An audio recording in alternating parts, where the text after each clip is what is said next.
एक लड़की थी जिसका श्री गुरु नानक साहिब पर अटूट विश्वास था। वह सुबह 3 बजे उठ जाती, स्नान आदि से निवृत्त होकर नित्य पाठ करती, रोज गुरुद्वारा साहिब जाती थी, गुरु ग्रंथ साहिब का प्रकाश भी करती, सहज पाठ करती। उसको बहुत सारी गुरबानी कंठस्थ थी। वह घर में काम करते समय गुरबानी की कोई न कोई दुख हमेशा अपने मुंह में बोलती रहती और सिर पर हमेशा चुन्नी लगा कर रखती। फिर उसकी शादी हो गई। ससुराल घर जाकर भी उसने अपना नित्यनेम नहीं छोड़ा।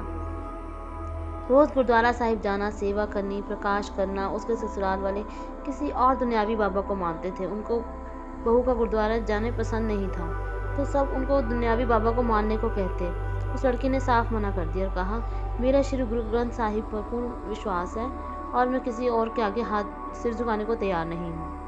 और उसके ससुराल वाले कोई ना कोई बहाना ढूंढते किस तरह उसको नीचा दिखाएं। एक दिन उसके ससुराल वालों ने कहा कि अगर तेरे गुरु ग्रंथ साहिब पे पूरा तेरे को विश्वास है तो इस महीने की 31 तारीख तक वो अपने आप चलकर हमारे घर आए।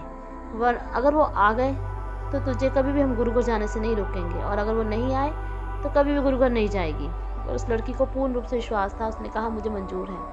उसने रोज़ सुबह गुरुद्वारा साहिब जाना, अरदास करनी और कभी कभी रो भी पड़ना और एक ही बात कहनी कि सच्चे पातशाह जी, मुझे आप पर पूरा विश्वास है। दिन बीतते गए, आखिर 30 तारीख आ गई। उस रात लड़की बहुत रोई। अगर सुबह गुरुजी मेरे घर ना आए तो मेरा विश्वास टूट जाएगा। उस रात 3 बजे के बाद बहुत बरसात हुई। उस सुबह लड़की गुरुद्वारा साहिब नहीं जा सकी। जब सुबह हुई तो उसी गांव के गुरुद्वारा साहिब के ग्रंथी साहब ने देखा कि गुरुद्वारा साहिब की कच्ची छत से पानी लीक हो रहा है। उन्होंने सोचा कि कहीं कुछ गलत ना हो जाए। गांव के कुछ समझदार लोगों को बुलाकर हालात बताए। सबने ये सलाह दी कि जब तक बरसात नहीं रुकती और छत ठीक नहीं होती तब तक गुरुद्वारा कोई नहीं जाएगा। वहाँ पे किसी के घर में प्रकाश कर देना चाहिए ताकि बेअद भी ना हो।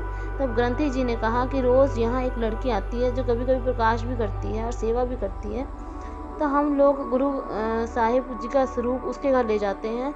सब लोग इस बात पर सहमत हो गए। एक बुजुर्ग कहने लगा कि एक बंदा उसके घर भेजकर इजाज़त ले लो। ग्रंथी साहब ने कहा कि इजाज़त क्या लेनी, वो मना थोड़ा ना करेगी। तब ग्रंथी साहिब और गांव के कुछ लोग गुरु साहिब जी के पावन स्वरूप को बेहद आदर सत्कार से लेकर उस लड़की के घर की तरफ चल पड़े। लड़की के ससुराल वाले इस बात पर खुश हो रहे थे कि आज 31 तारीख है, अगर गुरु ना आए तो कल से इसका गुरुद्वारा जाना बंद। तभी गुरुद्वारे पर दस्तक हुई। जब ससुर ने दरवाज़ा खोला तो सामने श्री गुरु ग्रंथ साहिब जी, वो तो दंग रह गए। ग्रंथी जी ने कहा कि जल्दी से कोई भी कमरा खाली करके उसकी अच्छी तरह से सफाई करो, गुरु साहिब जी का प्रकाश करना है। उस लड़की ने बहुत चाव से कमरा साफ किया। उसकी श्रद्धा विश्वास देखकर सारे परिवार ने उस लड़की से माफ़ी मांगी। लड़की का विश्वास रंग लाया। बात सारी विश्वास की है। भगत धन्ना जाट ने भी विश्वास के साथ पत्थर में से परमात्मा पा लिया था। श्री गुरु ग्रंथ साहिब जी आज भी पूर्ण रूप से समर्थ हैं। कभी गुरु साहिब में नहीं कमी हम उनमें नहीं, हम कमी हम में है। हमें गुरु साहिब में विश्वास नहीं है। हम कोई भी काम अपनी बुद्धि के आगे रखते हैं और गुरु के हुक्म को पीछे कर के बाद में दुखी होते हैं। भक्ति सारी विश्वास पर खड़ी है, इसलिए गुरु पर विश्वास बनाओ। कुछ भी असंभव नहीं है। बस कि कभी भी शक ना करो, मेरा गुरु ये कर सकता है। नीयत साफ रखो, विश्वास रखो कि हाँ, मेरे गुरु सब कुछ कर सकते हैं। विश्वास मतलब के लिए मत रखना, दिल से प्रेम करना।